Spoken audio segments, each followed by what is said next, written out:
I have some interview questions for him, maybe for 20, 25 minutes, and then we're going to open this up to Q&A. And to get us started, I'm going to share just a few slides.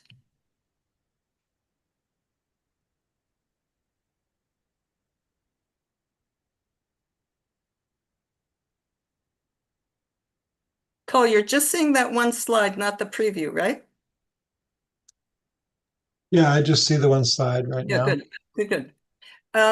So we're welcoming Mouin Rabbani. He is the co-editor of Jadaliyya, if you've ever seen their webinars and interviews on their channel. He's a Middle East analyst, and I'll let you read this. Previously Senior Analyst for the International Crisis Group and the Palestine Director of Palestine American Research Center. He's a very frequent guest on different shows and webinars and Democracy Now! And all kinds of programs. Much appreciated for his insightful analysis and also pretty neat sense of humor, I might add. I just want to frame this up. I'm not going to spend a lot of time on these, but we've all seen the images of people starving in Gaza. I mean, it's heartbreaking, right? So that's the context that we're talking about. And then you all know that 5, now 6 Palestinian journalists were killed yesterday, including Anas al-Sharif, and then his colleagues. And I'm going to start with this here about Netanyahu's move to occupy not only Gaza City, but also all of Gaza. And then, Mouin, I want to frame this in this way. I just think everything we're talking about is about this scale between impunity and accountability and culpability, everything we're talking about. And so I want to frame that. I think all of our questions are going to be in that, referring to that scale and how we can move the arrow that way, right? Mm-hmm. Yep. Okay, so there we go. So on the first piece on the situation in Gaza, as you know, Mouin, on August 8th, Netanyahu said he was going to occupy Gaza City, and the Israel Security Cabinet approved of that. And then he went further and said he's going to occupy all of Gaza. Several countries have expressed their concern about that, UK, Germany, and so forth. And Germany, as you know, the Chancellor Merz halted exports of military weapons that can be used in Gaza. 600 Israeli former military people have expressed concern directly to Netanyahu. So, Mouin, will any of these voices be able to stop Netanyahu's plan? Thank you for that question. Let me start by thanking Mass Peace Action and you, Abby and Cole, for the invitation to be with you tonight, and for everyone who's taking the time to be with us. In response to your question, all of those who are now making statements of concern, even of condemnation, they do have the leverage to ensure that this genocidal military campaign comes to a halt. The question is whether they will do so, and all indications are that they will not, because statements in and of themselves are at this stage entirely meaningless, particularly when statements are made by governments that have the leverage, that have important trade relationships with Israel, that have military supply relationships with Israel, that have diplomatic relations with Israel, and don't mobilize those in any meaningful way to affect Israeli behavior. It's almost like a mutually understood deal, if you will, where these governments feel the need to make these statements because of growing domestic opposition and dissent to their policies, essentially an exercise in smoke and mirrors to try to give the impression that they actually are doing something. Well, the message to Israel is no worries, it'll stop at words. As far as we're concerned, it's business as usual. continue as you are, and there will be no repercussion. So getting back to your slide, the pointer is the arrow is in the deepest red of the two. Yeah. Cole, I'm distracted a little bit by the chat, and I'm gonna change that. Can you change that? You want me to shut off the chat? Yeah, please. And then we'll open it when we get to the Q&A. So Mouin, yes, the arrow's still over there on the right-hand side. And does the statement by Chancellor Merz of Germany, does that move the arrow a little bit? I'm not going to say that these statements are entirely meaningless, particularly coming from a country like Germany, which has been solidly and unconditionally behind Israel, whether under its previous Christian Democrat, Social Democrat coalition government, or rather, I think it was Social Democrat Green coalition government, or under its current Christian Democrat-led government.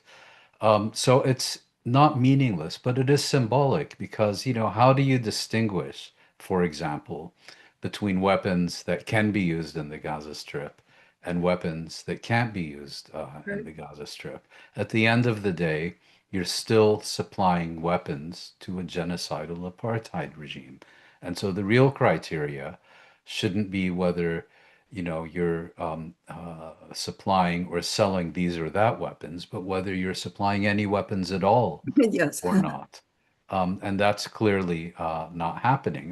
Where it's significant, I think, is that this government, this German government, felt it was under so much pressure that it had to at least pretend to be doing something, because German public opinion, like elsewhere in Europe, has irreversibly shifted during the Gaza genocide. I've likened it to South Africa's Sharpeville moment, where after the 1960 Sharpeville massacre, South Africa could never go back to being viewed as a normal country, and it was seen as a regime that had to be dismantled and replaced by a more civilized one. Yes, inshallah, that the same happens to Israel. Yeah. So there's supposed to be a summit at the UN in September to talk about the two-state solution, and that was put forward by the UN General Assembly. And France and Canada have expressed their intention to call for a Palestinian state. Mm-hmm. And as of now, as of August, 147 of the 193 member states of the UN recognize the state of Palestine. So my question is, what is the potential outcome of the summit? And how is this different from the member countries who already recognize Palestine? Yeah, that's an important point. My understanding of the situation is slightly different, which is that France and Saudi Arabia planned to co-host a conference under UN auspices in, I believe, in June. And that was then postponed because of the war that Israel launched against Iran. And it was finally held last month. And what has happened is that at that conference and after it, a number of states declared their intention to recognize Palestinian statehood at the 80th regular session of the United Nations General Assembly that will convene at UN headquarters in New York next month. So, to the best of my understanding, there's no separate summit specifically about this issue. Now, most of the international community, in fact, already recognized the state of Palestine and did so unconditionally decades ago. A majority of them in 1988, when the Palestine Liberation Organization first declared the state of Palestine at its November 15th, 1988 Algiers session, and others subsequently. If you look at Western states, prior to the Gaza genocide, the only state that had recognized Palestinian statehood was Sweden in 2014. And it was not until last May that Ireland, Norway, and Spain recognized Palestine. And then a few days later, Slovenia followed suit. What you had in the run up to the first cancelled conference was a French president, Emmanuel Macron, declaring an intention to recognize Palestinian statehood. And he said he wanted to do this in conjunction with Britain and Canada. Now, this would have been significant because France and Britain are both members of the UN Security Council. All three of them are members of the G7. And Canada, of course, shares a border with the most powerful opponent of Palestinian statehood, namely the United States. Britain and Canada didn't respond particularly positively. And France then, in a sense, went it alone and said it was going to do an act of recognition. This seems to have piled the domestic pressure on the British and Canadian governments, who then followed suit. And then the dam burst. You had a whole number of other Western states saying that they intended to recognize Palestinian statehood as well. Most recently, Australia on Sunday, and New Zealand saying it's a matter of when, not if, and it's under discussion. Now, if I could just make several brief points about this. First of all, regardless of the symbolism or political importance one attaches to recognition of Palestinian statehood, it does absolutely nothing to address the genocide that is unfolding before our eyes on the ground in the Gaza Strip. Secondly, it's common knowledge that Israel is doing everything within its power to permanently prevent the prospect of a sovereign Palestinian state. So to recognize something while enabling its disappearance is somewhat of a contradiction in terms. And these acts of recognition only become meaningful when those same states, who are the ones who, getting back to your impunity and accountability equation, it's only when those states replace their policy of enabling Israeli impunity with holding Israel accountable and imposing real and meaningful consequences for its actions that recognition becomes meaningful.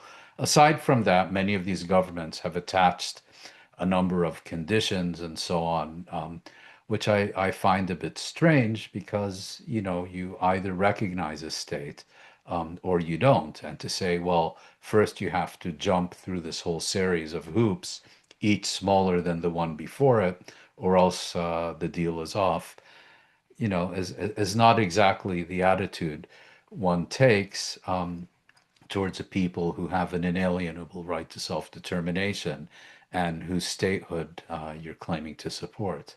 Right. In fact, Keir Starmer said something quite ridiculous, which said he would recognize the state of Palestine unless Israel called for a ceasefire. Yeah, I mean, it's, basically saying to Israel, you have the power to prevent this. We will follow your lead. All you have to do is declare a ceasefire. And as far as we're concerned, Palestine doesn't exist. Right. So, one can imagine if there were more intelligent people in the Israeli leadership, declare a ceasefire without ceasing fire. Starmer will do his little dance to comply, and then things can go back to normal. Right. Okay, so meanwhile, in Gaza, the Palestinians are starving. Many of them are being shot at, either by the GHF, the Gaza Humanitarian Foundation, or by the IDF as they approach the food centers. MSF, Médecins Sans Frontières, called the GHF the orchestrated killing. And a few people, as you know, have been crushed by the airdrops. And you had an excellent interview today, Mouin, with retired Green Beret Tony Aguilar, who was a subcontractor to GHF or to the companies who hired GHF, who talked about the war crimes that he witnessed.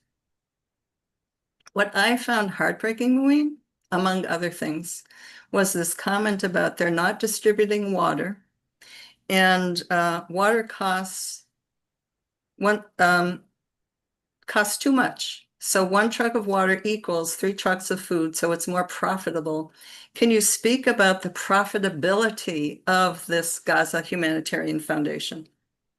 Well, the point that was being made by Anthony Aguilar in the interview I conducted with him this afternoon is that while GHF the Orwellian named Gaza Humanitarian Foundation, whose purpose is not humanitarian, but rather the weaponization of humanitarian supplies to a starved population.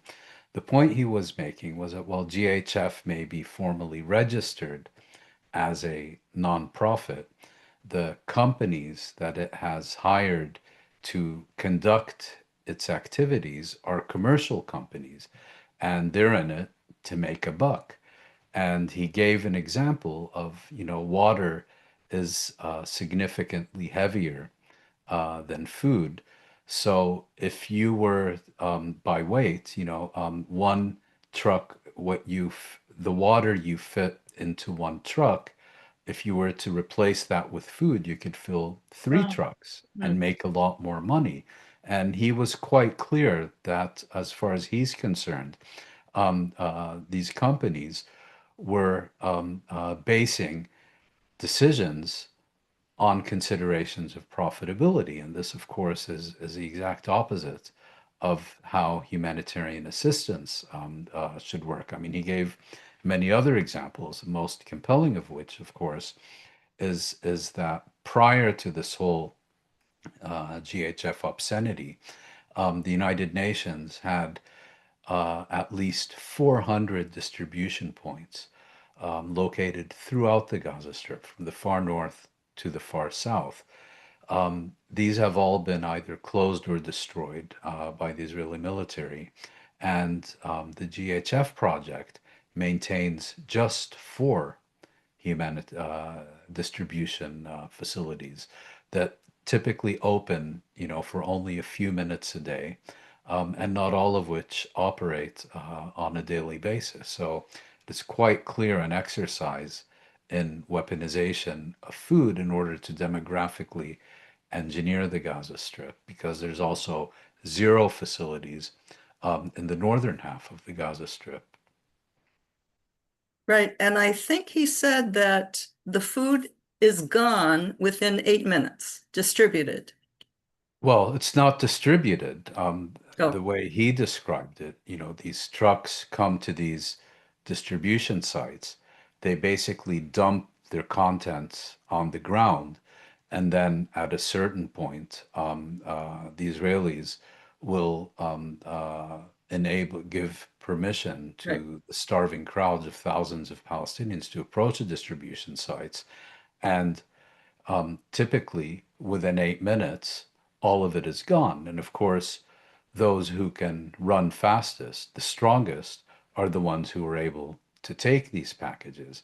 The weakest and most vulnerable are left behind and get absolutely nothing, and then will later come to, as he described, having seen and participated in this himself, will then come and sift through the sand, looking for dried pasta or lentils or anything that they can then take home to eat along with their families. Yeah. We've seen videos of that, of people, sifting through the sand. Yes, and he Yeah. called it, he said, it's working as designed.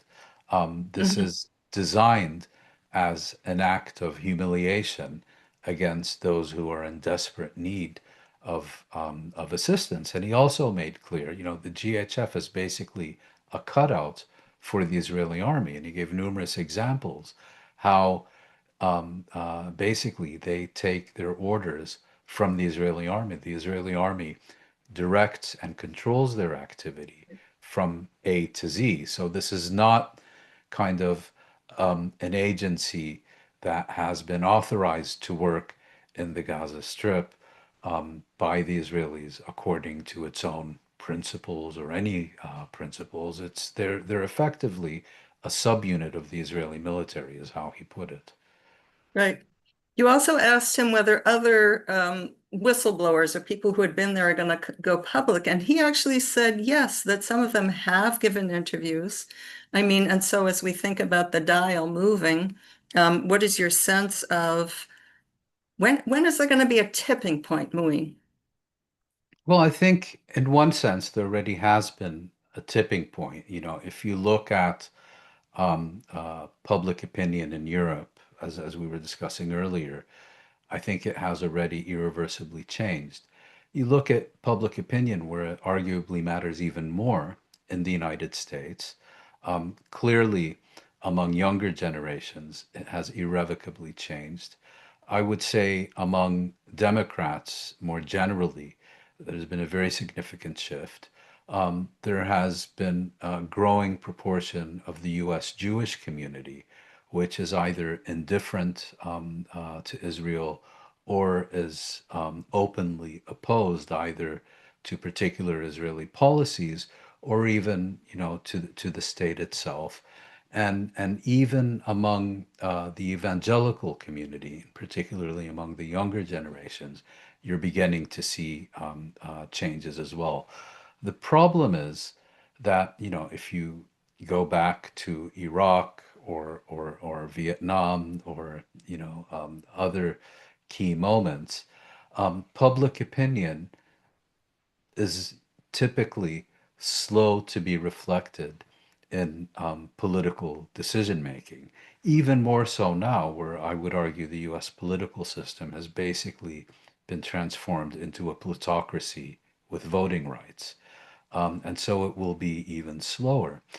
But at the same time, I earlier gave the example of Sharpeville, and when I'd mentioned that previously, someone said, well, Sharpeville was in 1960. The first democratic elections in South Africa were in the mid 90s. Do we have to wait another 35 years? Well, that depends on two things. I mean, one thing it depends on is what we do and how effective we are and the strategies we choose to implement. But the other one is that history does not always move at the same speed. I mean, if you look, for example, at the British elections last year, five members of the Labour Party, which won the election, lost their seats to independent candidates because these independent candidates were running on a platform of opposing the genocide and opposing the labor leadership's position on Palestine. In the country where I grew up, the Netherlands, you've had for the past 2 years the most far-right government since the Nazi occupation during the Second World War. And it's quite telling that this government, whose de facto leader is more or less to the right of the Israeli Likud party, that this government is the one that initiated the request to the European Union to conduct a review of its association agreement with Israel and has announced a number of other measures. Do they change anything? Not really. But it does show that under certain conditions, history can move quite rapidly. Right. In fact, Norway has just divested their some kind of pension fund, $2 million from their sovereign wealth fund from Israel. Yes, Norway was one of the first European states. It's not a member of the European Union, and that's Oh, also enables it to have a more independent foreign policy.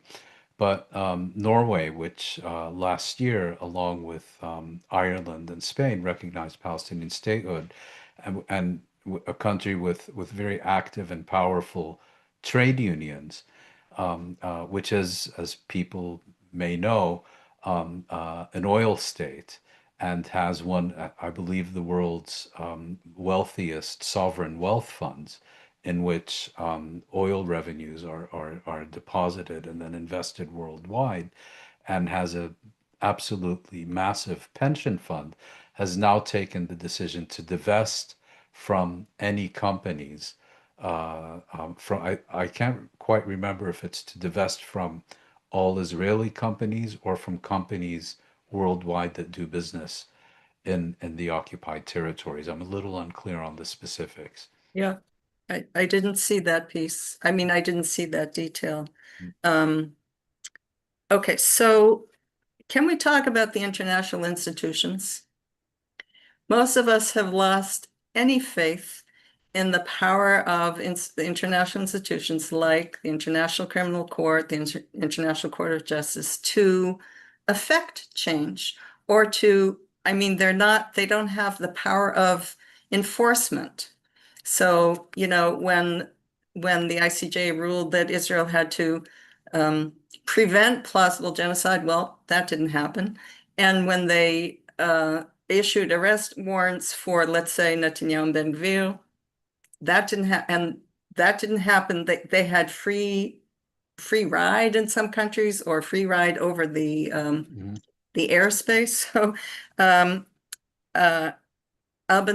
Francesca Albanese called out those countries. I wrote it down somewhere that she slammed them of letting Netanyahu fly over airspace to US, being Italy, France, and Greece. So again, what is your assessment of the world community's ability to get to enforcement?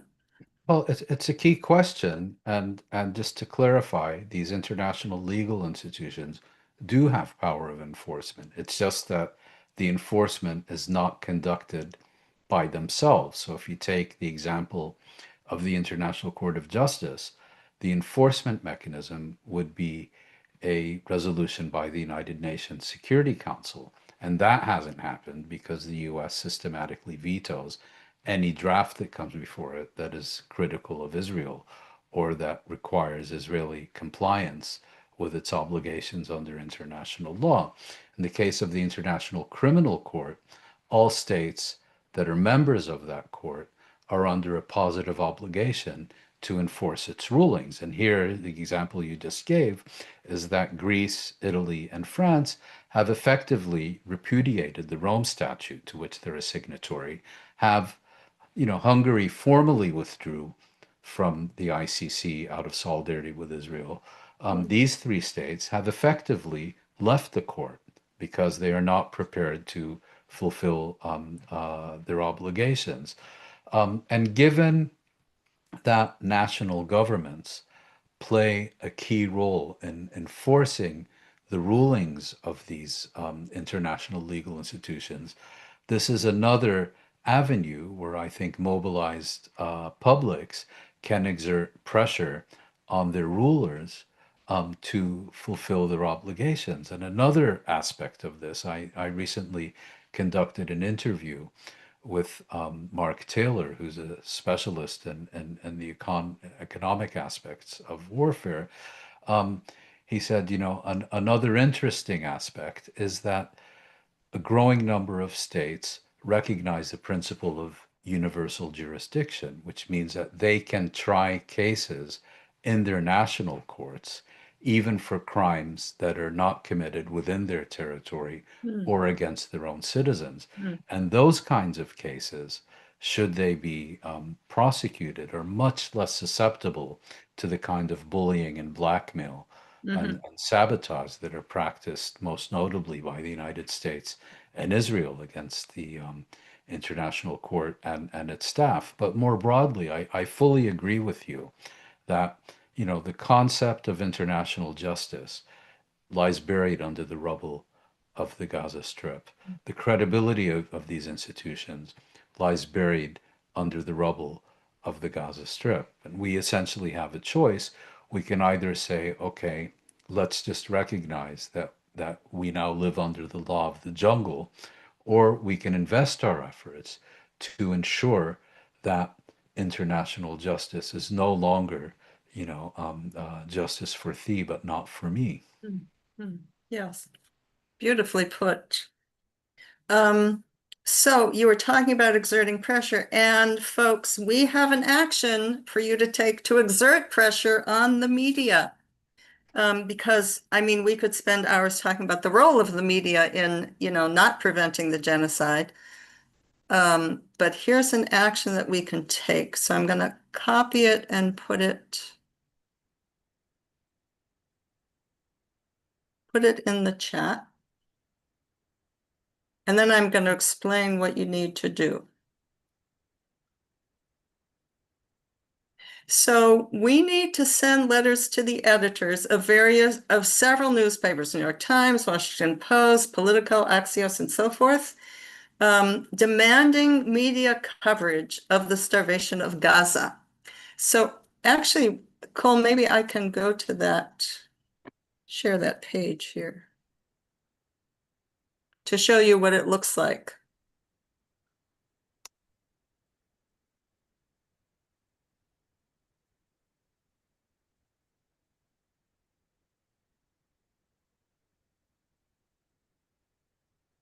Are you seeing the letter to the editors page?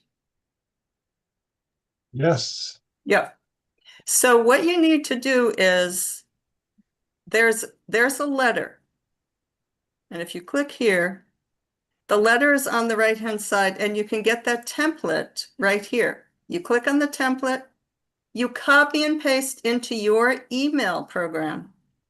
And then you see all of these newspapers. Then you click on the plus sign, and it gives you the names of all the editors. And if you right-click on it, you can copy the email address. So you're going to copy the email addresses of all of the editors of each paper, like the New York Times. You're going to put it in your email, and you're going to send them all this letter that you're getting from the template. And then you're just going to do this several times because you're copying the same letter, but you're just sending it to different people. So it's going to take you about 15 minutes.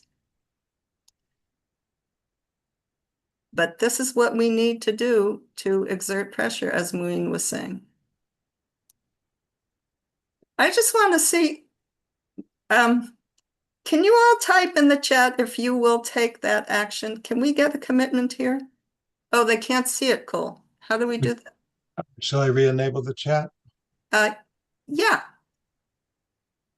We would just like to see your Okay. commitment to doing that. I can now type in the chat. Will you take the time to write those letters?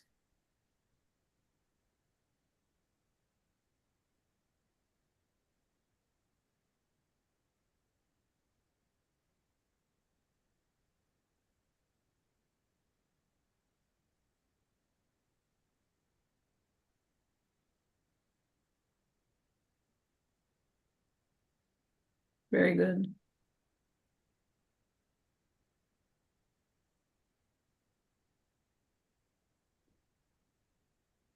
I put the link in the chat. Let's see.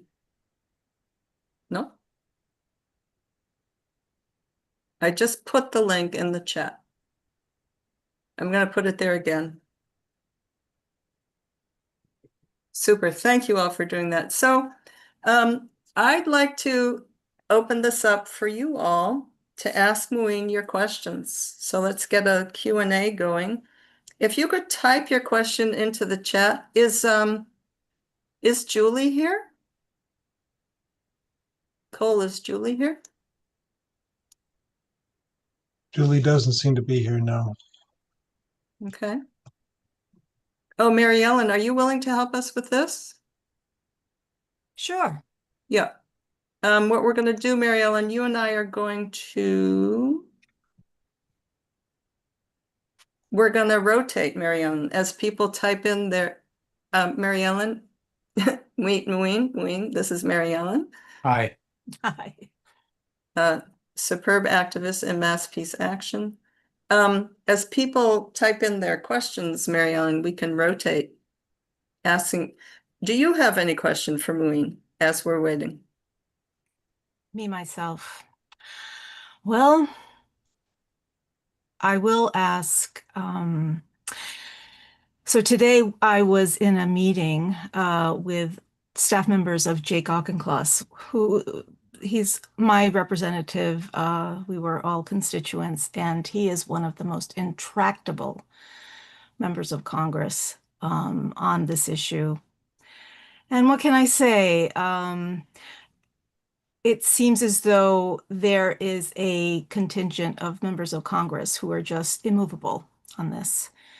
I suppose I can ask you, do you think it's worth wasting our time with people like this? You can go ahead and give us your opinion. Well, when earlier speaking about significant changes during the past 2 years, I think if you take a bit of a more historical perspective, that traditionally support for Israel has consistently proven to be an electoral asset for candidates, whereas support for Palestinian rights has generally been the equivalent of a certificate of political death. I gave the example of the recent British parliamentary elections to show how that is beginning to change, that Israel, in certain cases, is either not a political asset or is even a political burden, whereas support for Palestine is becoming increasingly mainstream and no longer taboo.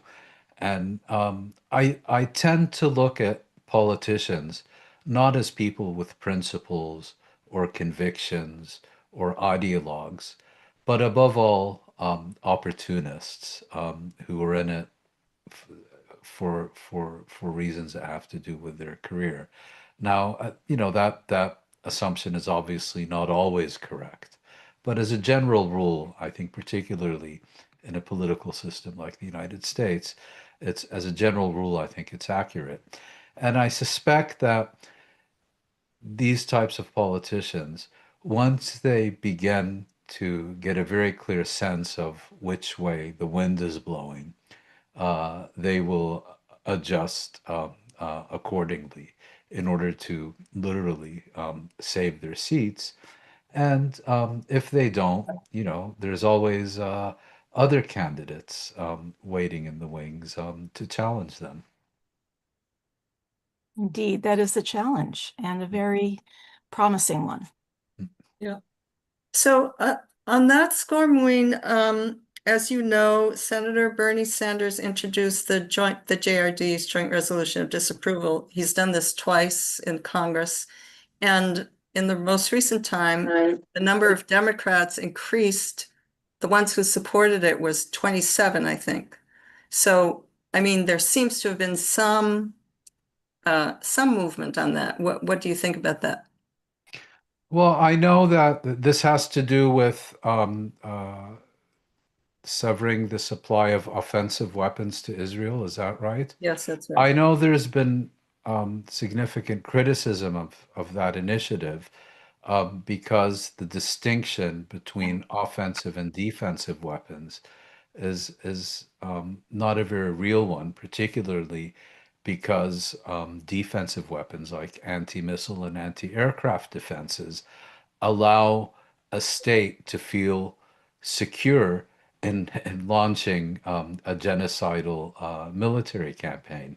I completely understand those criticisms and largely agree with them. Having said that, the idea that there would be even a draft resolution getting even one vote in what I think can be fairly seen as the U.S. office of the Israeli parliament.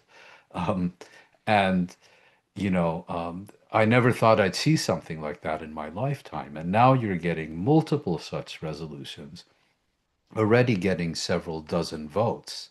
That I think is politically very significant. That I think is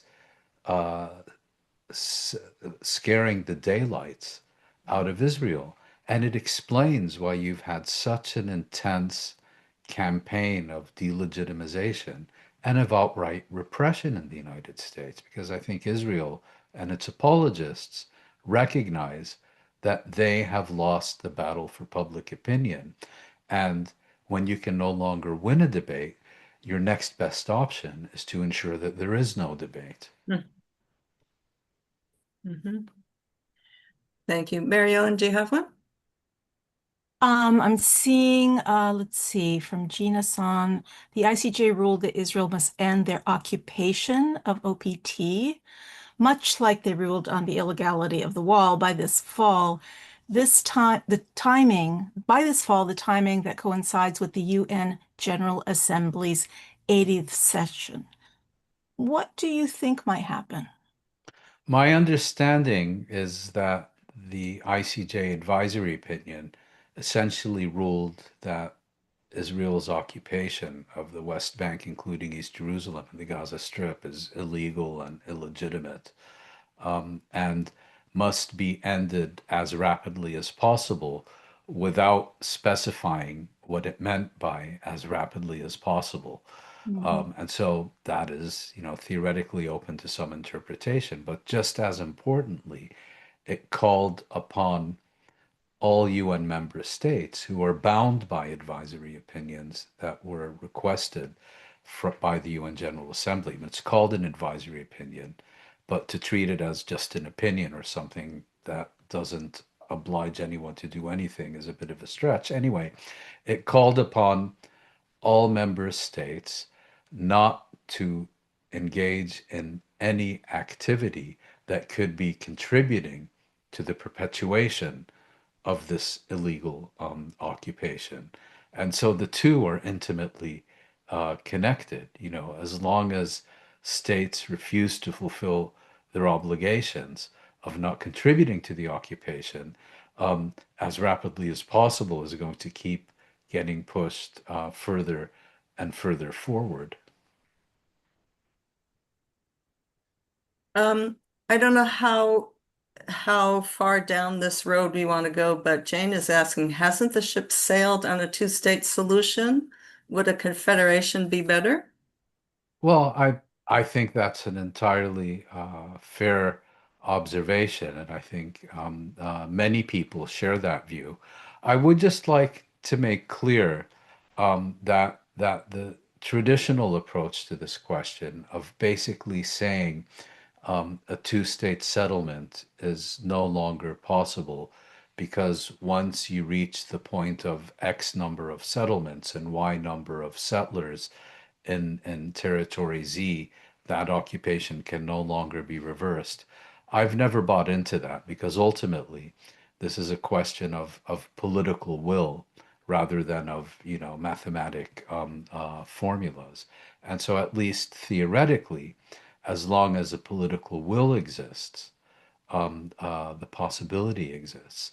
The problem is now that we have reached a point where Israeli society, in terms of where on the political spectrum that society finds itself today, is no longer capable of generating the momentum needed to end the occupation. To the contrary, I think it's fair to say that most Israelis feel not only that they have a sovereign right to the occupied territories, but that they have an exclusive right to these territories. So, they don't even want to share the territories they illegally occupy with the inhabitants of those territories. And then the question becomes that the only way to address this situation is through an entirely different formula, one that is brought about by a combination of regional and Palestinian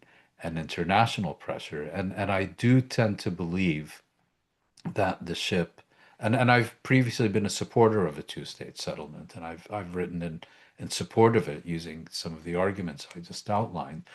But I don't think that you can have a durable peace with the genocidal apartheid regime. We have enough examples in history that show that if such regimes are not dismantled, you're not going to have peace. And I also want to make very clear I'm here talking about a state and its institutions and not about its citizens.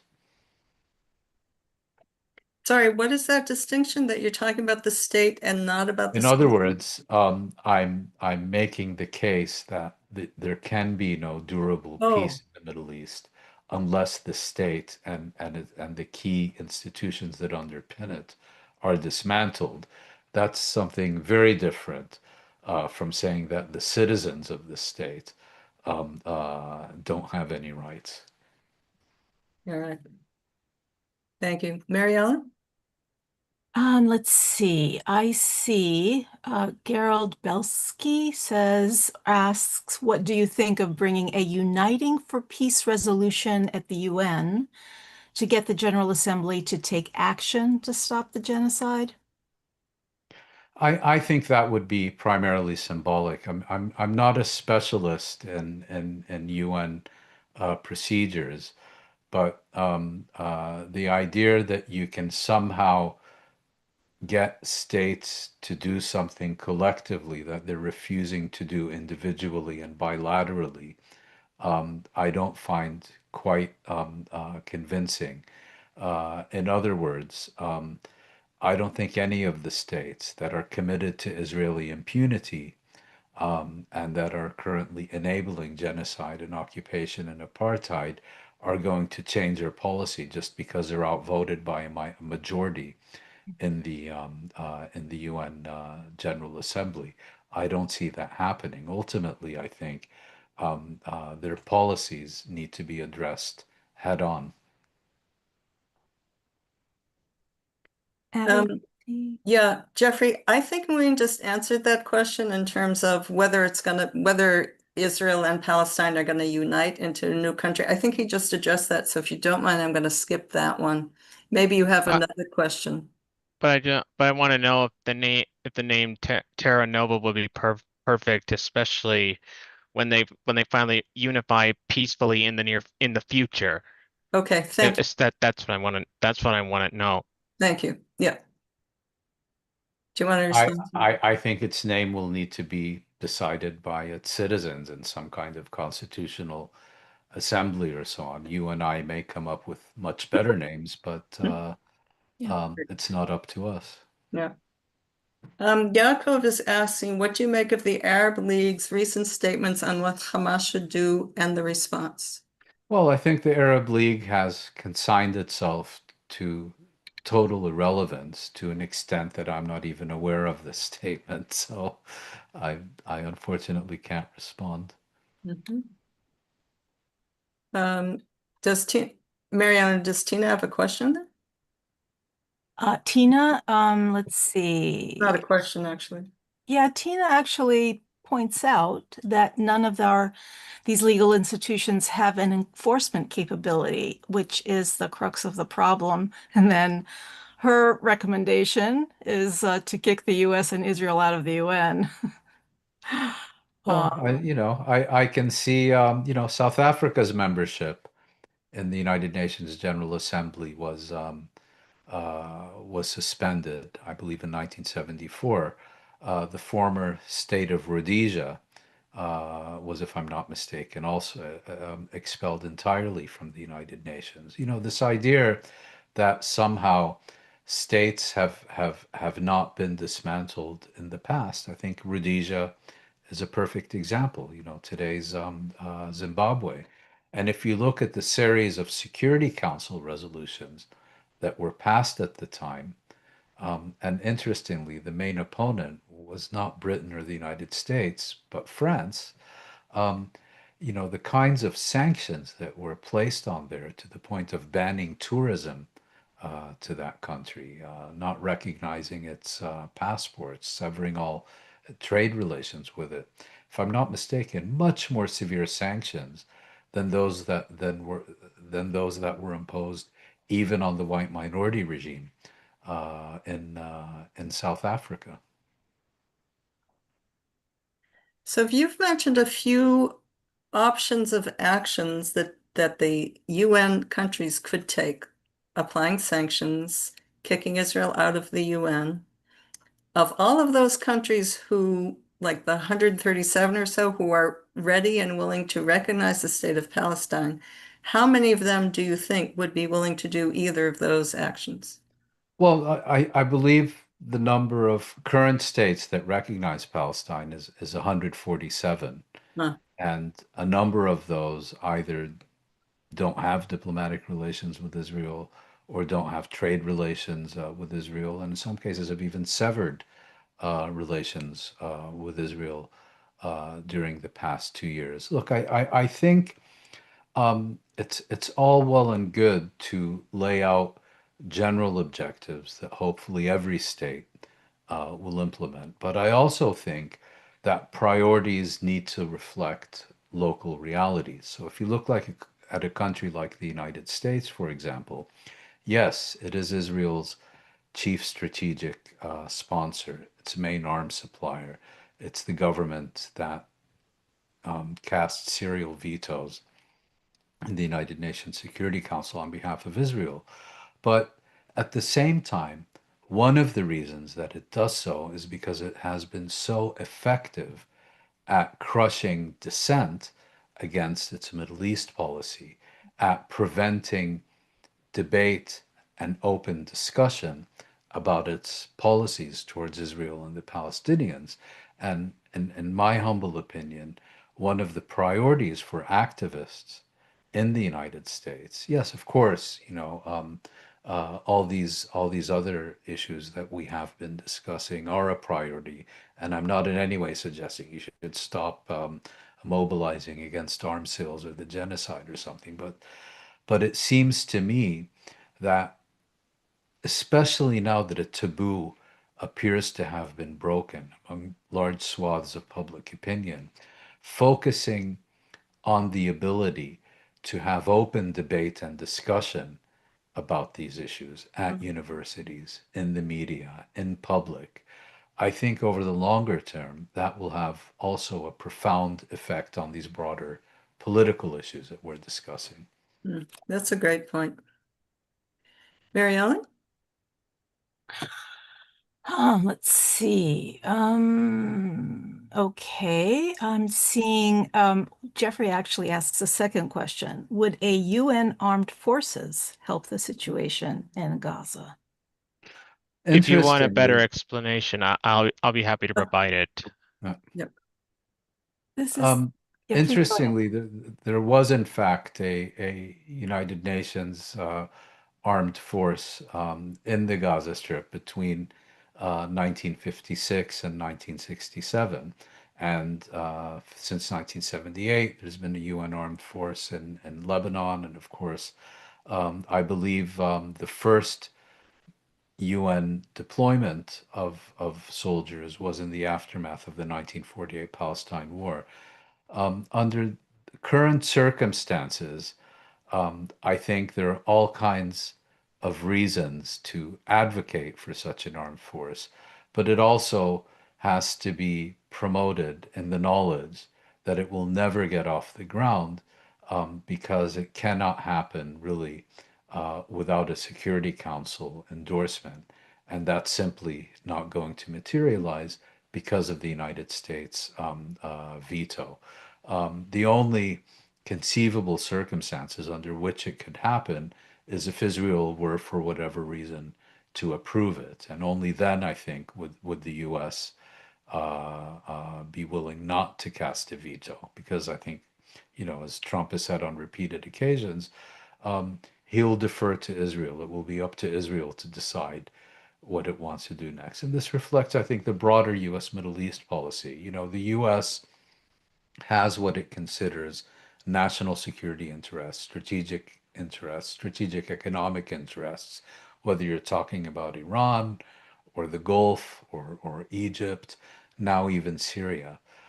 Palestine, by contrast, is not considered a significant national security or economic issue by the Americans, and therefore this is an issue on which they're not prepared to invest significant political capital or anything else, and are quite happy to defer to the Israelis rather than confront them. I mean, the US may have different views, may have different preferences, but at the end of the day, because it does not view this as an issue of meaningful significance, even though you and I may see it differently, it will continue deferring to Israel unless political calculations change. And given Israel's growing hostility to the point of allergy of the United Nations, which is somewhat ironic considering it was the United Nations General Assembly that legitimized the establishment of Israel. I just don't see it happening, as good as the idea may be.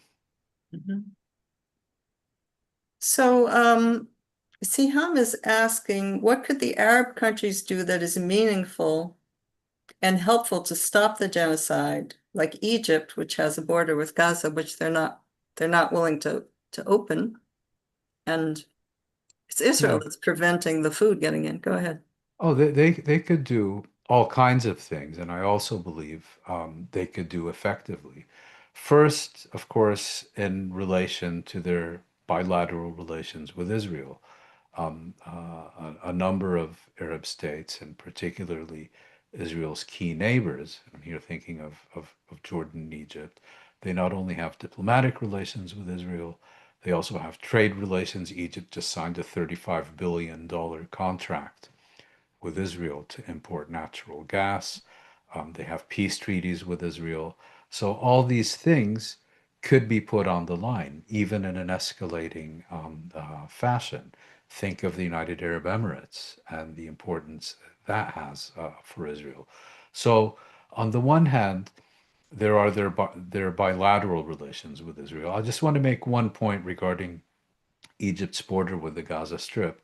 Yes, you're correct, and yes, Egypt could have allowed humanitarian goods to enter the Gaza Strip from its own territory without deferring to Israeli and U.S. Instructions not to during the Biden years. But last year, Israel seized full control of the Palestinian side of that border. So even if Egypt were to completely throw open that border tomorrow morning, nothing would get in without Israeli authorization, and there won't be Israeli authorization. But secondly, perhaps even more importantly, we know that these states have significant leverage over the United States.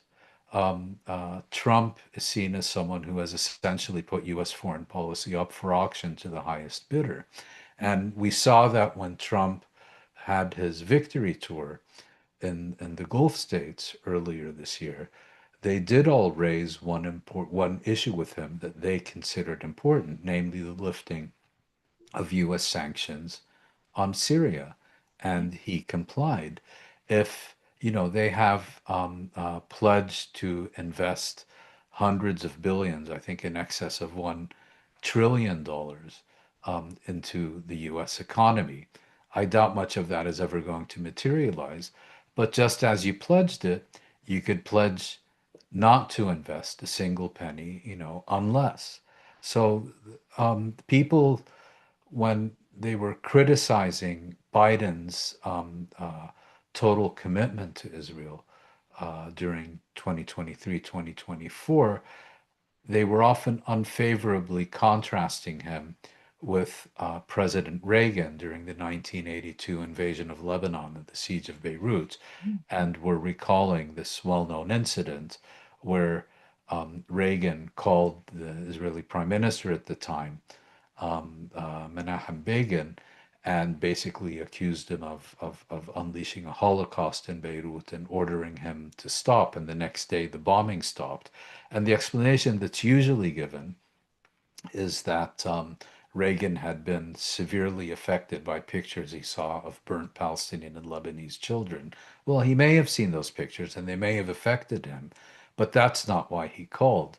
The reason he called is because the Saudi crown prince at the time, Prince Fahd, who was a de facto ruler of Saudi Arabia, called President Reagan and basically told him, your friends in Israel, and just as importantly, your support for them is putting us in a pickle. And unless this stops, we're going to have a problem on our hands within the region from our own publics. That message came through to Reagan loud and clear. And he called Begin and told him to call it off, and it was called off. Such phone calls have not been made to the Americans during the past 2 years by their by their Arab allies, client regimes, whatever you want to call them. I won't get into a long discussion of why that has been the case, but that's the reality. And they do have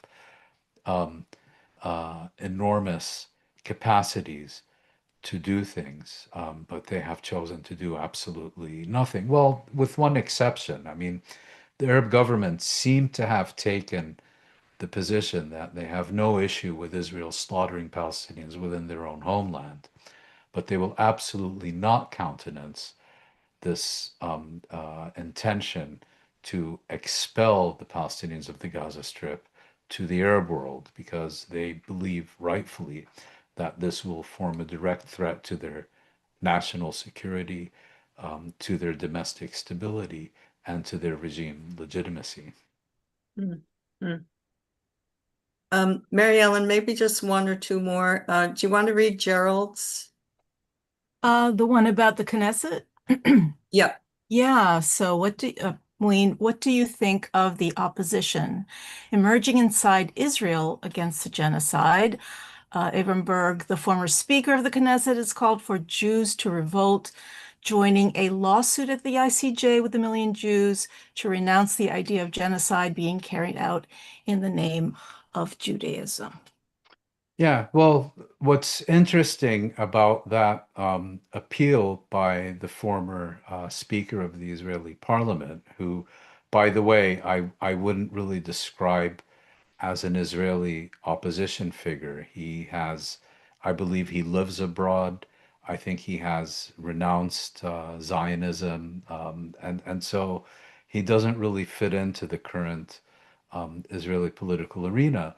But he didn't call for 1 million Israelis to sign this petition. He called for 1 million Jews to sign this petition. And I think there's an important distinction in Berg's mind. His appeal was to foreign Jews, to non-Israeli Jews, because he feels that Jews in around the world outside Israel still might be receptive to this appeal and would be willing to act on it. Whereas, by contrast, I think he believes that the prospect of 1 million Israeli Jews signing this petition is a pipe dream. And similarly, there was a public appeal by Burg and about 30 other prominent Israeli Jews. And what they were calling for was, if I'm using their term correctly, crushing international sanctions on Israel in order to end the genocide. And this again reflects a realization that Israeli politics, Israeli society has moved too far to the right to be capable of generating the kind of opposition that, for example, emerged in the US during against the Vietnam War and later the Iraq War, that the only effective opposition is going to come from outside the country, whether from foreign Jews or foreign states. Indeed. So Mouin, I think the last question here, Siham is asking, what was the benefit of Trump's trip to Qatar? Why did they give him an airplane? And did they expect something in return? Well, I think I think the airplane is a small detail of a much larger story, which is that these governments, these leaders, are trying to solidify their relationship with the United States. We've all heard about the whole crazy tariffs war and so on. They basically want to, we have to remember, these are narrowly based regimes that, generally speaking, do not enjoy particularly widespread legitimacy either at home or within the region. And the ultimate guarantor of their security and stability is not their own people, but their foreign allies, in this case, primarily the United States. I mean, you take the example of Qatar, you just go back a few years, and you remember that in I believe it was in 2017, 16, I think, and 17. Saudi Arabia, the United Arab Emirates, Egypt, and Bahrain launched a massive campaign against Qatar and isolated it. And Saudi Arabia was apparently on the verge of invading Qatar in order to overthrow its government. What ultimately saved Qatar in those days was the U.S. military presence in the country. The U.S. maintains its largest military base in the Middle East. Udeid Air Force Base that was recently bombed by Iran at the conclusion of the war against Iran. So these countries are, on the one hand, seeking to consolidate their relationship with the United States at a time of regional and global turbulence, and to an extent are also competing with each other for most favored status in Washington. Mouin, thank you so very much. Mary It was Ellen, a pleasure. thank you. Thank you. Thank you. Don't go yet. Mary Ellen, thank you. Mouin, I want you to see, I want the audience to thank you. So here's what I'm going to do. Audience, I would like us all to show our appreciation of Mouin being here. And if you can do that, you can do it with your hands. If Thank you very much. Applaud. If you put a heart out, tell him in chat. Turn on your unmute and tell him thank you. Go right ahead. Thank you. Thank you. Thank you. Thank you, Mouin. Thank you. Thank you very much. We really Thank you. Thank you very much. Free Palestine. Thanks. Thank you, Mappa. Thank you, Abby. Thank you. Yes. Oh, Go I ahead and do always that appreciate again. your wisdom. Free Yes. Palestine. Dime con quién andas, te diré quién eres. Susana con huevos. Thank you so much, Wayne. We Thank appreciate you. we appreciate you and It was a pleasure, and thank you for the invitation to be with you. Goodbye. Absolutely. Have a good evening. You too. When Bye. is the next time? When is the next time he's going to speak? No John? idea. I'll keep you posted. All right. Bye. May it be soon.